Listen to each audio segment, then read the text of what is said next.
नमस्कार दोस्तों, आपका बहुत बहुत स्वागत है आपके अपने चैनल मेरा सफ़र में। बड़ों को चरण स्पर्श, छोटों को प्यार और बराबर वालों को स्नेह भरा नमस्कार करती हूँ। दोस्तों, आज मैं आपको आषाढ़ मास में पीपल सींचने की कहानी सुनाने वाली हूँ। एक ब्राह्मण और एक ब्राह्मणी थे। उनके पास रुपए पैसों की कोई कमी नहीं थी, लेकिन उनको एक बहुत बड़ा दुख था कि उनके कोई संतान नहीं थी। वह लोग जवानी से ही पीपल सींचते और सत्यनारायण भगवान की पूजा पाठ करते और उनके भजन कीर्तन करते। करते करते उनको काफी समय बीत गया, लेकिन उनके कोई संतान नहीं हुई। इस बात से ब्राह्मण और ब्राह्मणी बहुत दुखी रहते थे। ब्राह्मणी बूढ़ी हो चुकी थी, उससे घर का कोई काम नहीं होता था।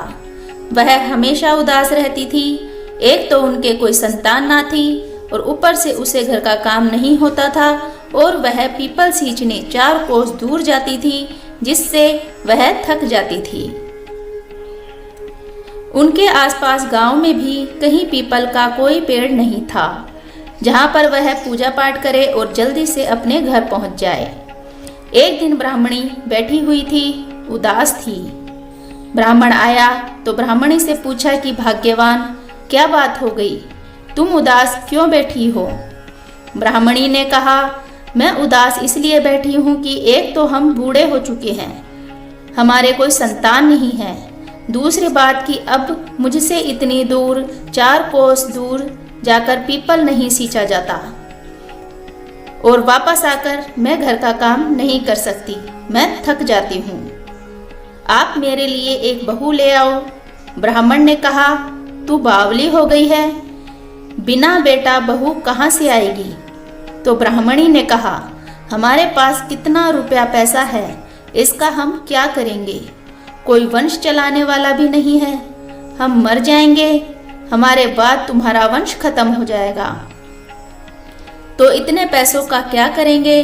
रिश्तेदार ही आपस में इस जमीन जायदाद के लिए लड़ मरेंगे।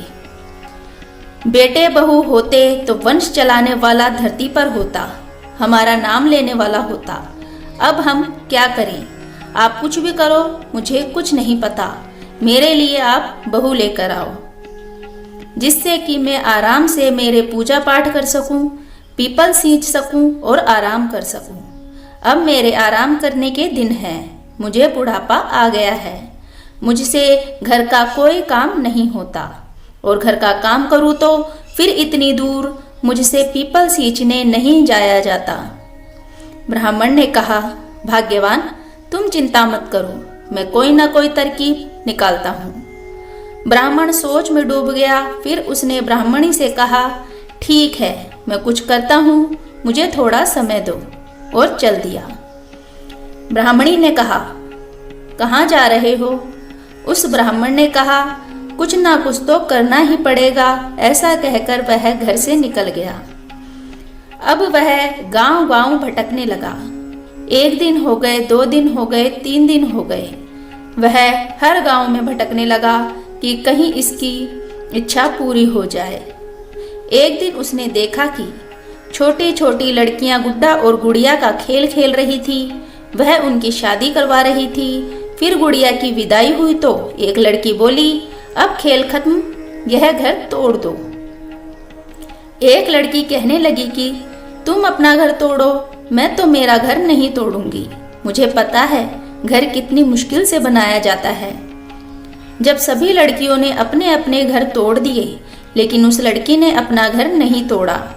यह देखकर ब्राह्मण बहुत खुश हुआ और सोचने लगा कि यही मेरे घर की बहू बनने लायक है।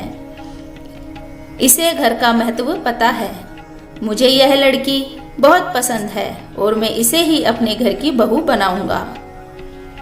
वह नदी किनारे बैठ गया और उन लड़कियों को गौर से देखने लगा। खेल खत्म हुआ तो सब लड़कियां अपने घर चली गई, लेकिन वह लड़की जो ब्राह्मण को अच्छी लगी थी, उस लड़की के पीछे पीछे हो लिया। जब लड़की ने ब्राह्मण को पीछे आने का कारण पूछा तो ब्राह्मण ने कहा कि बेटी, मुझे भूख लगी है, 2-3 दिन से मैंने कुछ नहीं खाया, तुम मुझे खाना खिला सकती हो? लड़की ने कहा कि ब्राह्मण देवता, हम बहुत गरीब हैं, हमें एक समय भोजन मिल जाए तो दूसरा समय भोजन नहीं मिलता। आप मेरे साथ चलिए, अगर घर में कुछ होगा तो मैं आपको अवश्य ही भोजन कराऊंगी। ब्राह्मण ने कहा, ठीक है। लड़की ब्राह्मण देवता को अपने साथ ले गई और अपनी माँ से कहा, माँ, यह ब्राह्मण देवता हैं, यह 2 दिन से भूखे हैं, इन्हें भोजन करा दो। माँ ने कहा, बेटा, खाना तो खत्म हो गया, थोड़ा सा था वो मैंने खा लिया, अब खाना नहीं है, ब्राह्मण देवता को क्या खिलाएं? लड़की ने ब्राह्मण देवता को आकर कहा कि ब्राह्मण देवता, हमारे पास खाना नहीं है, थोड़ा खाना था जो माँ ने खा लिया।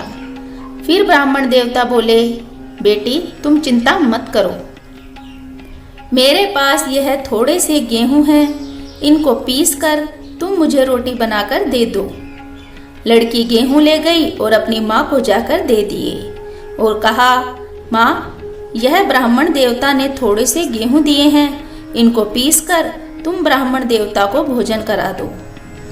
जब लड़की की माँ ने गेहूं की पोटली खोली तो उसमें ढेर सारे रुपए निकले। लड़की की माँ ने कहा, बेटा, यह रुपए पैसे जाकर ब्राह्मण देवता को वापस दे दो। लड़की जैसे ही ब्राह्मण देवता को पैसे देने वापस गई तो ब्राह्मण देवता ने कहा कि हम तो बहुत पैसे वाले हैं, हमारे पास धन दौलत की कोई कमी नहीं है, पता नहीं कहाँ कहाँ रख देते हैं, तुम इनको अपने पास रख लो, तुम्हारे काम आएंगे। लड़की ने मना किया लेकिन ब्राह्मण देवता नहीं माने। इतने में लड़की के पिता भी आ गए। वह लोग बैठकर खाना खाने लगे। तब लड़की के पिता ने पूछा कि ब्राह्मण देवता, आप कहाँ जा रहे हैं? ब्राह्मण ने कहा कि मेरे लड़के की सगाई के लिए लड़की ढूंढने जा रहा हूँ। मेरा बेटा काशी पढ़ने गया है, वह 20 साल बाद आएगा।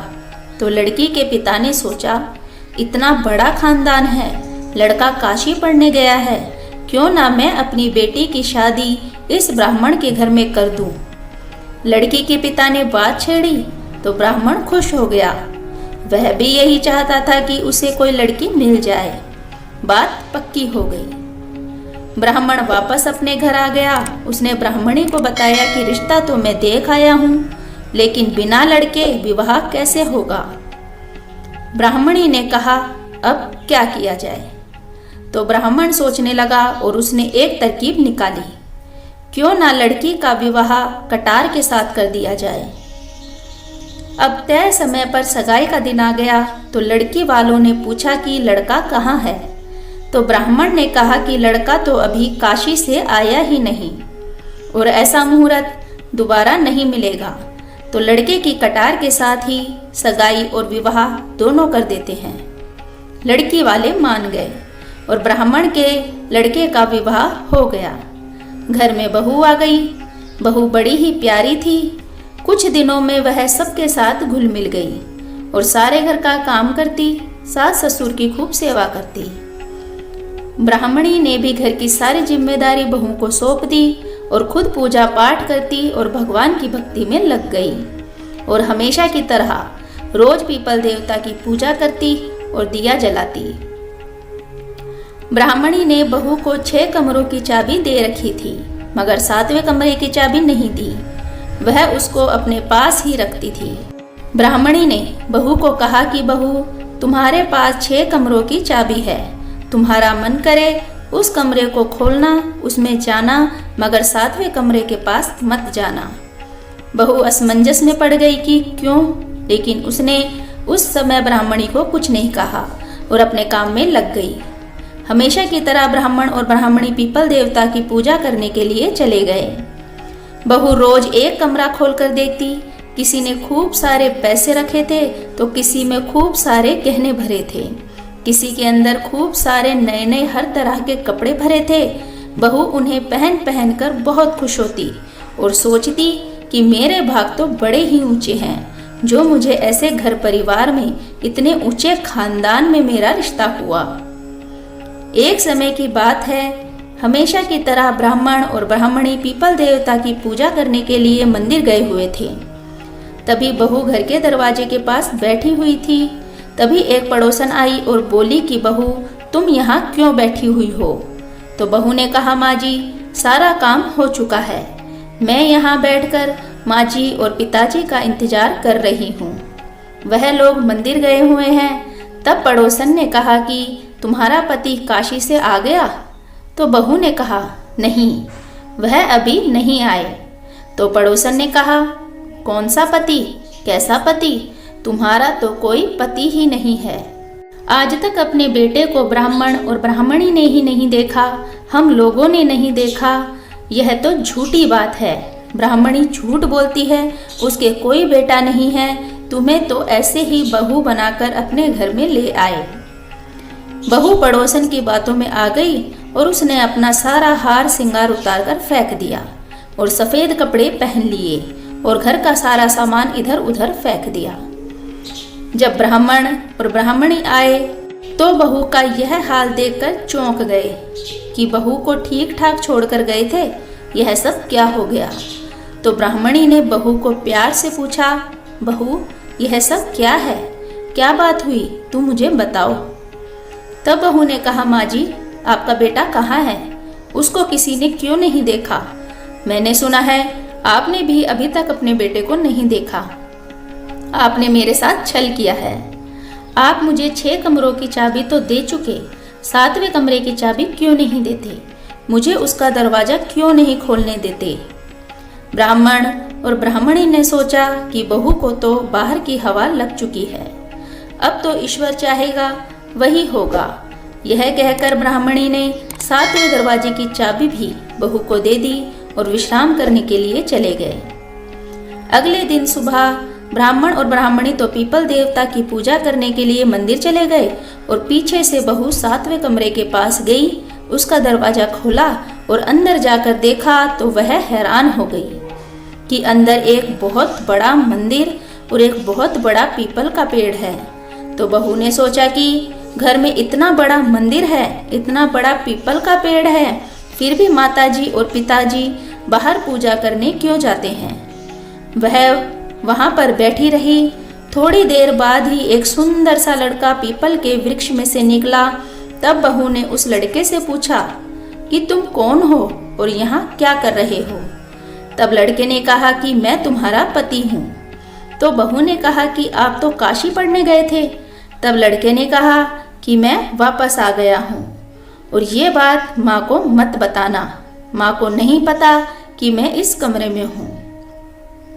अब बहू ने अपने पति के साथ खूब बातें करी, खूब हंसी, खूब बोली और अब यह रोज का काम हो गया।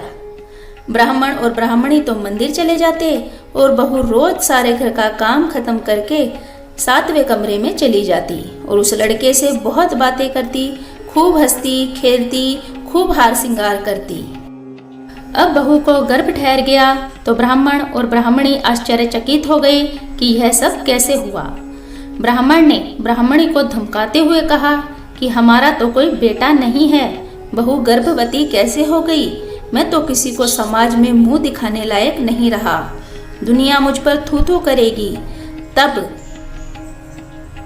ब्राह्मणी बहू के पास गई और प्रेम से पूछा, बहू, यह बच्चा किसका है?